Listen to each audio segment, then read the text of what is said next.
नमस्कार दोस्तों, आप सभी का इंस्पो हब में स्वागत है। बहुत समय पहले की बात है। एक घना जंगल था जहां कई जीव जंतु और पक्षी रहते थे। इस जंगल के बीचों बीच एक प्राचीन बोधि वृक्ष था, जिसे लोग बुद्ध के ध्यान और साधना के लिए जाना जाता था। यहाँ की मिट्टी, हवा और प्रकृति में एक अद्भुत शांति थी, जो वहां आने वाले हर व्यक्ति को मोह लेती थी। एक बार बुद्ध ने अपने शिष्यों के साथ इस जंगल में एक छोटे से गांव का दौरा करने का निश्चय किया। गांव के लोग बुद्ध के आगमन की खबर सुनकर बहुत खुश हुए और उनकी आगवानी के लिए तैयारी करने लगे।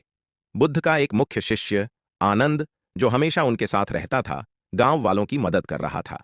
गांव में एक बहुत आलसी बुजुर्ग व्यक्ति रहता था, जिसका नाम माधव था।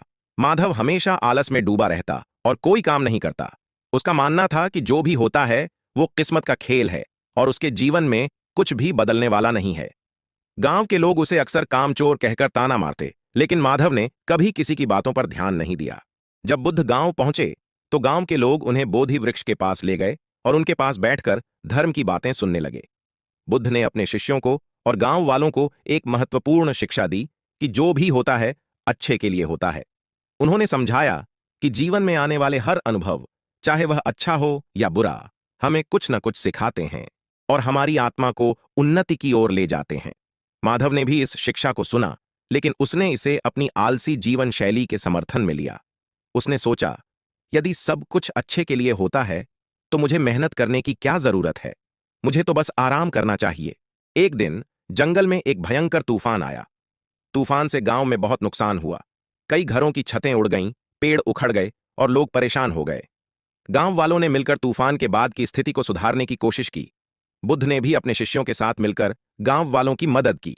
माधव ने सोचा, देखा, यह तूफान भी अच्छे के लिए आया है।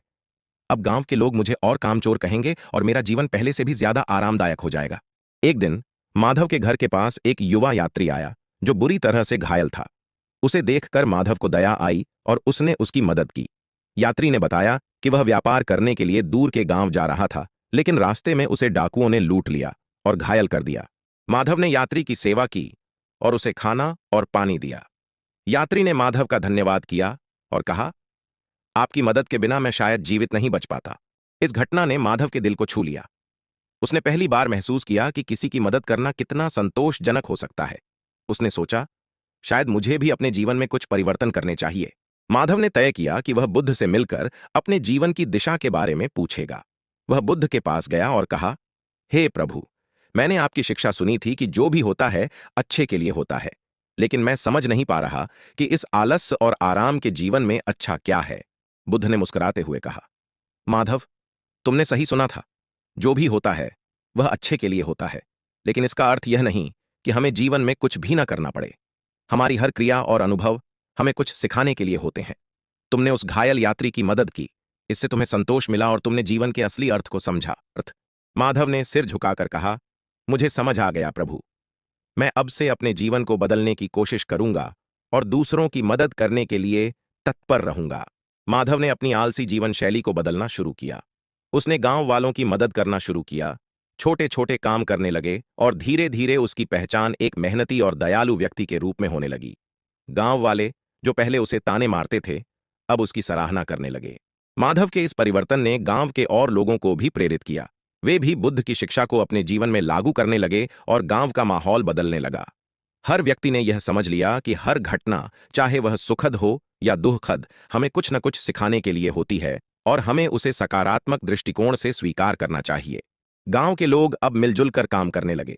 उन्होंने खेतों में मेहनत की, नई फसलें उगाईं और गांव की अर्थव्यवस्था को मजबूत बनाया। बुद्ध के मार्गदर्शन में गांव में शांति और समृद्धि का माहौल बन गया। लोग एक दूसरे की मदद करने लगे और आपसी भाईचारे को बढ़ावा मिला। माधव ने इस परिवर्तन में महत्वपूर्ण भूमिका निभाई। उसकी मेहनत और दयालुता ने गांव वालों को एक नई दिशा दिखाई।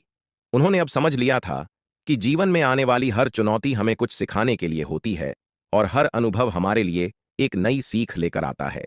समय के साथ गांव की समृद्धि और शांति की खबर दूर दूर तक फैल गई। दूसरे गांवों के लोग भी यहां आकर बुद्ध की शिक्षा को सुनने लगे और उसे अपने जीवन में लागू करने लगे। गांव का यह सकारात्मक परिवर्तन एक उदाहरण बन गया कि कैसे एक व्यक्ति के परिवर्तन से पूरे समाज में बदलाव आ सकता है। माधव अब वृद्ध हो चुका था, लेकिन उसकी आंखों में चमक थी और मन में शांति। उसने अपने जीवन के अनुभवों से सीखा था कि जो भी होता है वह अच्छे के लिए होता है।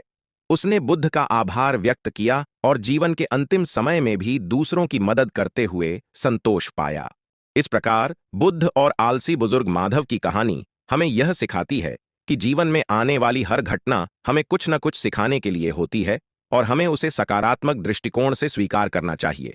जो भी होता है वह वास्तव में हमारे लिए अच्छा होता है, यदि हम उससे सीखने और सुधारने के लिए तैयार हों।